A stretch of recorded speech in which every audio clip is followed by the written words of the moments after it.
Good morning students, कैसे हो सब।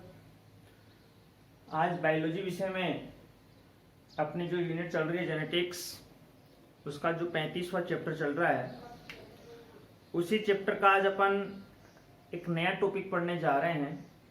से कल के टॉपिक में अपन ने बात की थी कि जो एकल संकर संकरण था उस पर आधारित जो दो नियम है मेंडल के, जिसमें प्रथम नियम था प्रभाविता का नियम और प्रभाविता के नियम का एक अपवाद था जिसकी अपन ने चर्चा की थी, जिसको अपूर्ण प्रभाविता कहा था। और आज अपन सेकंड नियम पढ़ते हैं मेंडल का, विसंयोजन का नियम। तो सेकंड जो नियम है एकल संकर संकरण पे आधारित, उसकी अपन आज चर्चा करेंगे। उसका जिसको अपन बोलते हैं विसंयोजन या युग्मकों की शुद्धता का नियम। युग्मकों की शुद्धता का नियम, या अपन ये भी बोल सकते हैं पृथक्करण का नियम। पृथक्करण का नियम, या अपन ये भी बोल सकते हैं मेंडल का द्वितीय नियम।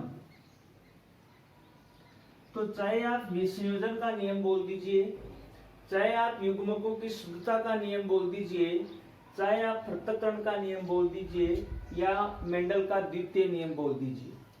देखिए, जब अपन बात करते हैं, एक वर्ड को पकड़ते हैं अपन यहां से। पहला एक वर्ड है संयोजन। संयोजन का मतलब होता है क्या? जुड़ना। क्या मतलब होता है? जुड़ना। और इसके आगे वी लग गया, इसका मतलब जो जॉइंट था वो टूटा है कहीं पर, है कि नहीं?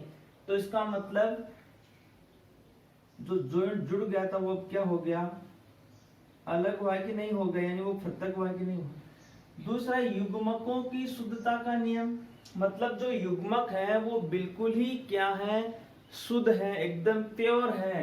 किसी दूसरे युग्मक के साथ कोई या युग्म विकल्पी का जो संचरण है वो बिल्कुल क्या नहीं हो रहा है? अटैच नहीं है, बिल्कुल फ्रीली क्या हो रहा है? सो हो रहा है, ये अपना रिप्रेजेंटेशन दे रहा है। इसका मतलब वो बिल्कुल क्या है? शुद्ध है। पृथक्करण का मतलब पृथक है, अलग अलग है। तो कैसे अपन इस नियम को समझ सकते हैं? तो देखिए, मेंडल ने एक बात बताई थी यहाँ पर। मेंडल ने यह कहा था कि जब अपन एक जोड़ी युग्म विकल्पी लेते हैं, जैसे कैपिटल टीटी है और इसका क्रॉस हुआ था स्मॉल टीटी के साथ, तो जब ये युग्म विकल्पी हैं, युग्म विकल्पियों में जब क्रॉस हुआ तो F1 जो जनरेशन प्राप्त हुई वो विषम युग्मजी हुई थी। क्या हुई थी? विषम युग्मजी हुई थी, यानी कैपिटल टी और स्मॉल टी हुई थी। यहाँ ये रूप है इसका, वो किस रूप में है? सम युग्मजी में है दोनों। किस रूप में? सम युग्मजी में है। ये पेरेंट जनरेशन है। और ये जो पीढ़ी यहाँ पे प्राप्त हुई वो कौन सी थी? F1 पीढ़ी थी कि नहीं थी? अब यहाँ अपन को ये देखना है, उन्होंने ये कहा कि जब कोई भी लक्षण होता है उसको निर्धारित करने के लिए क्या होते हैं? एक जोड़ी जीन होते हैं, और जीन होते हैं, उनके जो विपर्यासी रूप होते हैं वो क्या होते हैं? युग्म विकल्पी होते हैं। तो जीन या कारक या जो युग्म विकल्पी हैं वो लक्षणों का क्या करते हैं? निर्धारण करते हैं। इसका मतलब ये हुआ कि यहाँ F1 पीढ़ी में जो टोटल पौधे अपन को प्राप्त हैं वो क्या प्राप्त हैं? अशुद्ध लंबे प्राप्त हैं। कैसे प्राप्त हैं? अशुद्ध लंबे प्राप्त हैं। अब जब अपन इनमें क्या करवाते हैं? स्वनिषेचन करवा देते हैं। F1 पीढ़ी में क्या करवा देते हैं? स्वनिषेचन करवा देते हैं। तो जो अपन को F2 पीढ़ी की प्राप्ति होती है, नेटवर्क बना के अपन जिसको समझाते हैं, तो जो F1 पीढ़ी यहाँ पे प्राप्त होती है उसमें मेल गेमिट और जो फीमेल गेमिट है, जब अपन इनमें क्रॉस करवाते हैं तो देखना यहाँ पे capital T capital T capital T small T capital T और स्मॉल टी स्मॉल टी और स्मॉल टी, ये अपने एकल संकर संकरण में आया था। अब यहाँ देखिए अपन बात कर रहे हैं लंबेपन की, तो लंबे लक्षण अनुपात बोने लक्षण की बात कर रहे हैं। तो यहाँ लंबे कितने आ रहे हैं, 75% आ रहे हैं, और बोने कितने आ रहे हैं, 25% आ रहे हैं। लेकिन F1PD में तो जो सभी लक्षण आए थे वो किस रूप में आए थे, लंबे ही तो आए थे ना, अरे लंबे ही तो आए थे। तो इसका मतलब यदि ये जो युग्म विकल्पी हैं और ये जब गैमेट का फॉर्मेशन करते हैं, यानी युग्म विकल्पी और इन जनकों से जब युग्मकों का निर्माण होता है, ध्यान से सुनना, कि जब जनक पीढ़ी से युग्मकों का निर्माण होता है तो ये जो युग्म विकल्पी हैं जो जोड़े में व्यवस्थित हैं, ये एक दूसरे को क्या नहीं करते हैं, अटैच नहीं करते हैं, बल्कि स्वतंत्र फ्रीली रूप से, आप ये ध्यान रखना, मुख्य रूप से इतना ध्यान रखना कि अलग अलग युग्मक में अलग अलग रूप से क्या करते हैं, अपना प्रभाव प्रकट करते हैं। ठीक है, यानी कहने का मतलब यही है कि जो युग्म विकल्पी है या लंबा है तो ये लंबापन यहाँ ज्यादा इफेक्टिव होना है F1PD में। तो इसका मतलब दो एक जीन के जो दो जोड़ी विपर्यासी लक्षण युग्म विकल्पी हैं, उन युग्म विकल्पियों में से एक ही युग्म विकल्पी क्या होता है, युग्मकों में संचरित होता है, दूसरा युग्म विकल्पी उसके साथ बिल्कुल भी संचरित नहीं होता है, वो बिल्कुल ही क्या होता है, शुद्ध रूप से युग्मकों में क्या होता है, अकेला युग्म विकल्पी संचरित होता है। इसका मतलब पृथक रूप से क्या होता है, जनक से युग्मकों का जब निर्माण होता है तो वो युग्म विकल्पी संचरित होता है। ये बात किन्होंने बताई थी, विसंयोजन के मेंडल ने नियम में ये बात बता दी।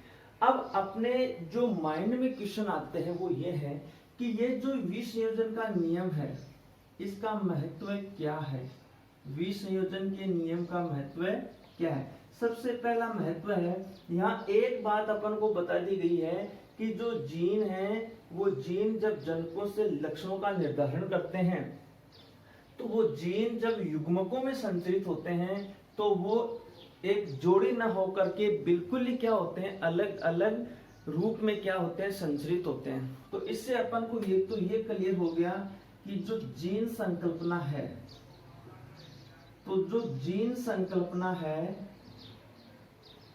के बारे में अपन को क्या मिली, इस नियम से जानकारी मिली। अब जीन संकल्पना के बारे में जब अपन को इस नियम के माध्यम से जानकारी मिलती है तो इसका मतलब अपन को ये भी तय हो जाता है, क्योंकि जीन ही संचरित हो रहे हैं तो जीन इसका मतलब वंशागति की इकाई है, जीन वंशागति की इकाई है, और जीन लक्षणों का क्या करती है, निर्धारण करती है। तो लक्षणों के निर्धारण में भी क्या होती है, जीन की महत्वपूर्ण भूमिका होती है। मतलब यदि अपन कुल मिलाकर के बात करें तो अपन को इस नियम के द्वारा ये तय हो गया कि सीधी सी बात है। अब जब एक सबसे इंपॉर्टेंट ये भी तय हो गया कि जब युग्मकों का निर्माण होता है, युग्मक निर्माण के समय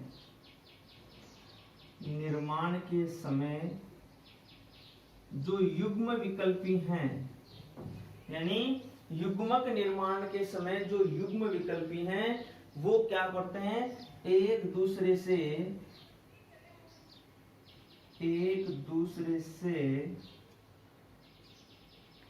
पृथक होकर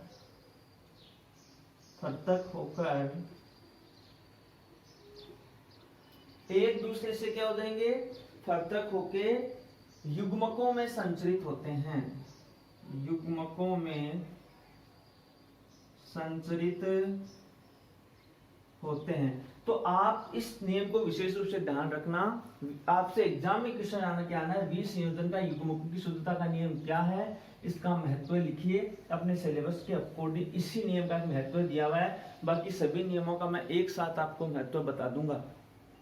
तो इस हिसाब से अपन इसको समझ सकते हैं। मतलब कहने का मतलब ये है कि जब युग्म विकल्पी होते हैं, ये युग्म विकल्पी जब युग्मकों के अपन जब गैमेट्स होते हैं, जनक पीढ़ी से जब युग्मक बनते हैं तो युग्मक क्या है कि युग्मकों में जो युग्म विकल्पी जो जीन्स हैं वो क्या करते हैं, एक साथ संचरित न होकर के क्या होते हैं, पृथक पृथक रूप में अपने प्रभाव को प्रकट करते हैं, जिससे अपन ये समझ सकते हैं कि जो युग्मकों का संचरण हुआ है वो क्या हुआ, बिल्कुल ही पृथक रूप में हुआ है। अब देखिए ये मेंडल का था द्वितीय नियम। अब अपन बात करते हैं मेंडल के तृतीय नियम की।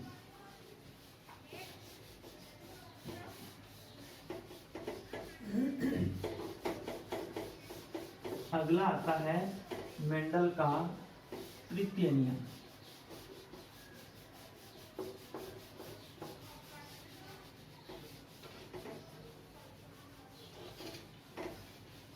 मेंडल का तृतीय नियम है वो द्विज संकर संकरण पे आधारित है। कौन से संकर संकरण पे आधारित है, द्विज संकर संकरण पे आधारित है, जिसको अपन बोलते हैं स्वतंत्र अव्यूहन का नियम।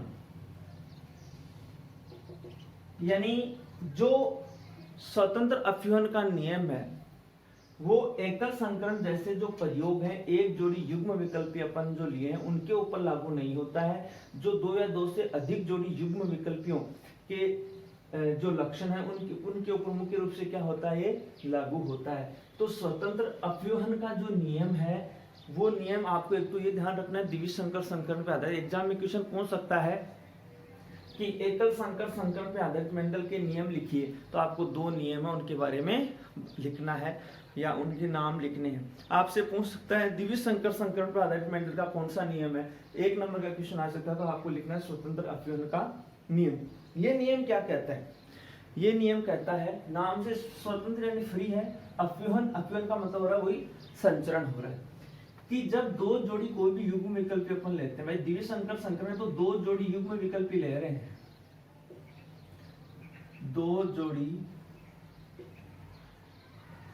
जो भी युग्म विकल्पी अपन ले रहे हैं, तो उन दो जोड़ी युग्म विकल्पी लक्षणों के मध्य जब अपन संकरण की प्रक्रिया करवाते हैं, तो इसका मतलब यह है कि इस नियम के अनुसार जब जो भी F1 पीढ़ी में जो लक्षण अपन को प्रकट होते हैं, ठीक है, F1 पीढ़ी में जो लक्षण अपन को प्रकट होते हैं, जब F1 पीढ़ी के लक्षणों को जब अपन स्वनिषेचन करवाते हैं, F1 पीढ़ी में क्या करवाते हैं, स्वनिषेचन करवाते हैं, तो अपन को कौन सी पीढ़ी प्राप्त होती है, F2 पीढ़ी प्राप्त होती है। और जो F2 पीढ़ी अपन को प्राप्त होती है, उस F1 पीढ़ी में जो लक्षण अपन को प्रकट होते हैं, उसमें एक लक्षण की जो वंशागति है वो दूसरे लक्षण की वंशागति को बिल्कुल भी प्रभावित नहीं करती है।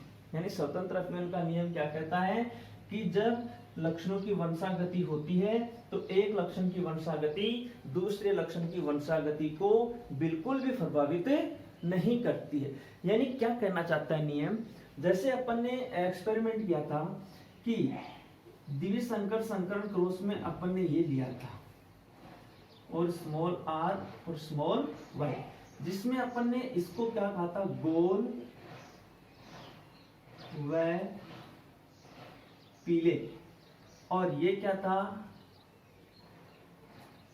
जुरीदार व हरे।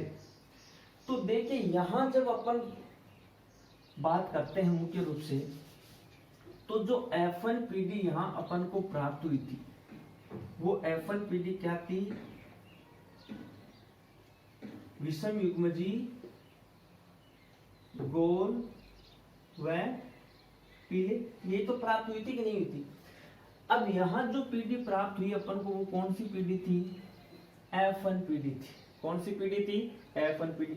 यानी जब अपन ने जनकों में क्रॉस करवाया था, गोल और पीले और जुईदार और हरे पौधे के बीच क्रॉस करवाया गया था, तो अपन को F1 पीढ़ी में जो प्राप्त हुई वो क्या थे, गोल और पीले पौधे प्राप्त होते नहीं होते, अरे ये थे ना। अब अपन को ये देखना है कि जब अपन इस F1 पीढ़ी में, F1 जो पीढ़ी थी, F1 पीढ़ी में द्विज संकरण क्रॉस में मैंने आपको बताया था, F1 पीढ़ी में जब अपन स्वनिषेचन करवाते हैं, तो स्वनिषेचन करवाते हैं, तो स्वनिषेचन से शायद अपन को कौन सी पीढ़ी की प्राप्ति होती है, F2 पीढ़ी की क्या होती है, प्राप्ति होती है। अब जब अपन को F2PD की प्राप्ति होती है तो यहाँ जो अपना लक्षण प्ररूप आया था वो क्या आया था, जो लक्षण यानी फिनोटाइप यहाँ पे क्या आया था, F2PD में 9:3:3:1। अरे आप ध्यान से देख लेना, एक बार द्विसंकर संकरण क्रॉस को देख लेना। यहाँ जो 9:3:3:1 का जो आया था वो किस रूप में आया था अपने, पहले अपन बात करते हैं तो 9 जो अनुपात आया था वो किसके रूप में आया था, पीले व गोल बीज प्राप्त होते कि नहीं होते, जिनको अपन ने शॉर्टकट में किस रूप में अपन ने उनको नोट किया था, गोल और पीले थे तो अपन ने उनको किसके रूप में नोटेट किया था, जीपी के रूप में नोटेट किया था कि नहीं किया था। और दूसरे जो आए थे वो किस रूप में आए थे, दूसरे थे वो 3 अनुपात थे, वो किसके रूप में थे, पीले व झुर्रीदार के रूप में थे, जिनको अपन ने नोटेट किसके रूप में किया था, जेपी के रूप में किया था कि नहीं किया था। और जो तीसरे अपने आए थे वो किस रूप में आए थे, हरे व गोल या गोल व हरे, हरे व गोल के रूप में आए थे, तो जिनको अपन ने क्या किस रूप में नोटेट किया था, जीएच के रूप में नोटेट किया था कि नहीं किया था। और लास्ट के अपने आए थे वो किस रूप में आए थे, हरे और झुर्रीदार के रूप में आया था, किस रूप में आया था, हरे व झुर्रीदार के रूप में आया था। तो इस प्रकार से जो आए थे अपने फिनोटाइप आए थे। तो F1PD में तो जो प्राप्त मिले थे अपन को क्या मिले थे, गोल और पीले तो मिले थे कि नहीं मिले थे। तो यहाँ जब अपन देख रहे हैं कि 9:3:3:1 प्राप्त हो तो यहाँ पीले और गोल है, ये तो बिल्कुल सही है, कोई दिक्कत नहीं है, क्योंकि F1PD में अपन को जो लक्षण मिल रहे थे वो गोल और पीले मिले थे। लेकिन यहाँ देखिए अलग ही लक्षण, पीले और झुर्रीदार, पीले और झुर्रीदार बिल्कुल ही स्वतंत्र रूप से अलग अपन को लक्षण प्राप्त हुआ कि नहीं हुआ, अरे हो गया ना, पीला और झुर्रीदार अलग ही रूप में संचरित हुआ कि नहीं हुआ। अब यहाँ और गोल और हरा अलग रूप में संचरित हुआ कि नहीं हुआ, भाई हरा और झुर्रीदार तो क्या थे, एक ग्रुप में थे अपने पास, अरे एक ग्रुप में थे कि नहीं थे, लेकिन प्रभावी लक्षण ये हुआ और ये लक्षण कंटिन्यू पीडी में संचरित हो रहे हैं, दोनों साथ मिलकर के संचरित हो रहे हैं। तो इसका मतलब यहाँ अपन को गोल और पीलों की पीले जो लक्षण उनकी प्राप्ति क्या होनी चाहिए थी, ज्यादा होनी चाहिए थी। लेकिन अपन को यहाँ देखना है कि इन पीले और गोल बीज के साथ ही बिल्कुल स्वतंत्र रूप से जब युग्म विकल्पियों, जब युग्मकों में संचरित होते हैं लक्षण, तो वो बिल्कुल युग्मकों में स्वतंत्र रूप से जीन क्या करते हैं, अभिव्यक्ति प्रकट करते हैं, जिसके कारण अलग ही लक्षण क्या होते हैं। अपन को देखिए जो लक्षणों का जो प्रकटीकरण है, जो लक्षणों का संचरण है, वो अपन को क्या होते हैं, उनकी प्राप्ति होती है। मतलब इसके कहने का मतलब अपना ये है कि जब अपन पीले और गोल बीज और जब उनमें अपन संयोग करवाते हैं, गोल पीले और झुर्रीदार हरे, तो इनके संयोग से जो अपन को लक्षण F1PD में प्रकट होते हैं, उसके अलावा भी अपन को क्या होते हैं, स्वतंत्र रूप से लक्षणों की क्या होती है, अभिव्यक्ति होती है, स्वतंत्र रूप से लक्षण क्या होते हैं, प्रकटे होते हैं। तो इसका मतलब जो लक्षण होते हैं, एक पीढ़ी से दूसरी पीढ़ी में जब लक्षणों का संचरण होता है तो इनके लिए क्या होता है कि एक लक्षण की वंशागति हो रही है तो दूसरे लक्षण की वंशागति उसको क्या नहीं करती, बिल्कुल भी प्रभावित नहीं करती है। यानी यहाँ पीले व गोल बीज की वंशागति हो रही है तो यह पीले व गोल बीज की वंशागति पीले व झुर्रीदार लक्षण की वंशागति को या हरे व गोल लक्षण की वंशागति को बिल्कुल भी प्रभावित नहीं करती है। स्वतंत्र रूप से क्या हो रहे हैं, ये एक जनक से संततियों में क्या हो रहे हैं, संचरित हो रहे हैं। तो इस प्रकार से अपन को मुख्य रूप से इस बात का ध्यान में रखना है कि जब दो लक्षणों की वंशागति हो रही है तो लक्षणों की जब वंशागति होती है तो बिना एक दूसरे को प्रभावित किए ही स्वतंत्र रूप से लक्षण क्या होते हैं, पीढ़ी दर पीढ़ी संचरित होते हैं। ये बात अपन को ध्यान में रखनी है स्वतंत्र अपीयन के नियम के अकॉर्डिंग। अब यहीं से एक मैं आपको क्वेश्चन पूछ रहा हूं जो पीएमटी में आया हुआ क्वेश्चन है और कल के लिए आपको मैं क्वेश्चन दे रहा हूं, आप इस क्वेश्चन को खोजना।